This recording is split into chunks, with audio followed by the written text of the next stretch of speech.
కీలక మంత్రిత్వ శాఖను నిర్వహిస్తున్నటువంటి మీరు కేంద్రం నుంచి నిధులు తీసుకురావడం రాష్ట్రం కూడా బాగా చేస్తున్నారు. కానీ మీ సోదరుడికి కూడా మంత్రి పదవి ఇస్తే ఇంకా మరింత బాగుంటుంది, నేను ప్రజల కోసం పనిచేస్తానని చెప్పి పదే పదే తన ఆవేదన వ్యక్తం చేస్తారు. ఏం కామెంట్ చేస్తారు సార్? అంటే నేను మంత్రి పదవి ఇచ్చే స్టేజ్లో ఉన్నాను. నేను మద్దతు అని ఇవ్వలేరా? మద్దతు కాదు, ఇది జాతీయ పార్టీ. జాతీయ పార్టీలో కొన్ని సిస్టమ్, దాని ప్రకారం పార్టీ అగ్రనాయకత్వం నిర్ణయం తీసుకుంటుంది.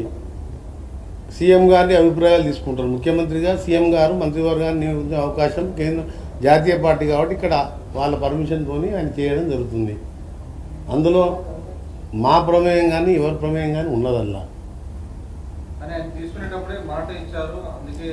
అదే ఆ విషయం నాకు తెలియదు. అప్పుడు మాట ఇచ్చిన సంగతి మామూలుగా మాట ఇయ్యారు కదా.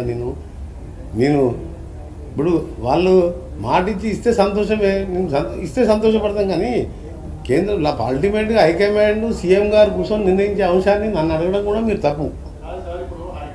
నా చేతులు లేని విషయాన్ని అడిగితే నేనేం చెప్పలేను. నాకు సంబంధం లేని విషయాల గురించి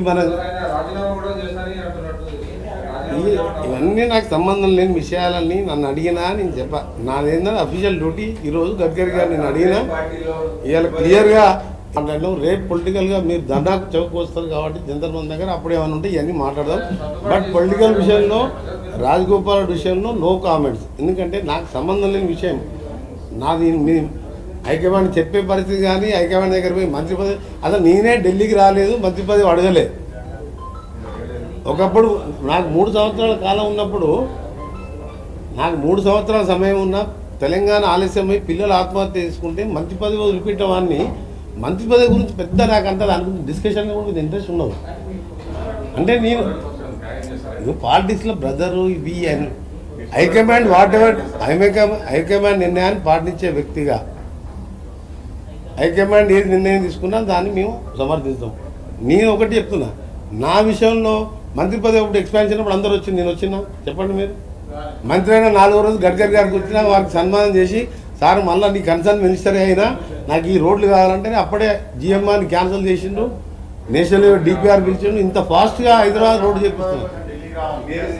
అంటే నాకు సీఎం రేసులు లేవు, మంత్రి పదవి రేసులు. వాళ్ళు ఈ మంత్రి పదవి ఇచ్చింది తీసుకున్నా. 2009లో కూడా జానారెడ్డి గారిని డ్రాప్ చేసి హోమ్ మినిస్టర్గా ఉన్న అతన్ని నా ఒక్కరికి అవకాశం ఇచ్చిన. అంత పెద్ద జిల్లాకి వెళ్ళి 7 రంగు గెలిస్తే హైకమాండ్ రాజశేఖర రెడ్డి గారు నా ఒక్కరికి అవకాశం ఇచ్చింది. అప్పుడు సంతోషపడలేదు. తెలంగాణ విషయంలో పిల్లలు చనిపోతుంటే పిల్లలకు చావకూడదు, అవసరం ఉంటే మనం త్యాగాలు చేయాలని మంత్రి పదవి చేసి సోనియా గాంధీ వచ్చి కలిసి ఎక్స్ప్లెయిన్ చేసి మా ఎంపీలతో పాటు మేమందరం కూడా ఆ రోజు తెలంగాణ సాధించడంలో పదవులు వదిలిపెట్టుకున్నాం. కాబట్టి మంత్రి పదవి అనేది నా దృష్టిలో పెద్ద డిస్కషన్ కాదు.